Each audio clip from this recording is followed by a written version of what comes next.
इथे फक्त दागिने नाही तर पिढ्यानपिढ्यांचा विश्वास मिळतो. परंपरेची झळाळी आणि विश्वासाची खात्री. कैलास अडगावकर ज्वेलर्स, दत्त मंदिर बस स्टॉप, नाशिक रोड.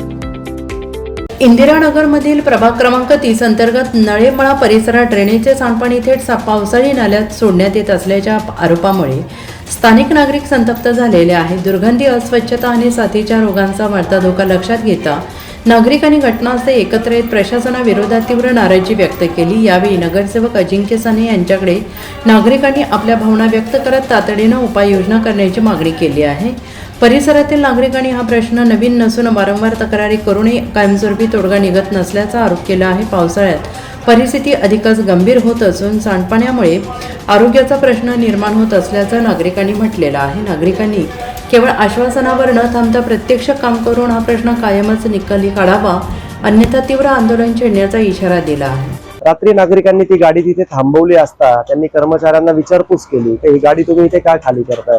तर त्या कर्मचाऱ्यांचं असं उत्तर होतं की एवढ्या रात्री सन्माननीय नगरसेवक अजिंक्य दादा साने यांनी प्रभाग 23 मधली तक्रार किंवा तिथलं ड्रेनेज उचलण्यासाठी आम्हाला पाचारण केलं, बोलावलं आणि त्यानंतर आम्हाला हे जे काही मलमूत्र आहे, ड्रेनेज आहे, हे या पावसाळी नाल्यात टाकण्याच्या सूचना दिल्या.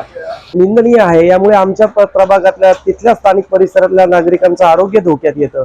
तिथे डासांचा प्रादुर्भाव वाढलेला आहे, साथीच्या रोगांचं प्राबल्य वाढलेलं आहे आणि अशा परिस्थितीमध्ये हे कर्मचारी, अधिकारी आणि लोकप्रतिनिधी जर संगनमताने असं काही करत असतील तर निश्चितच नागरिकांनी जाब विचारला पाहिजे आणि तो स्थानिक नागरिकांनी त्यांना विचारला. NCN न्यूजसाठी सचिन दिवटे, नवीन नाशिक.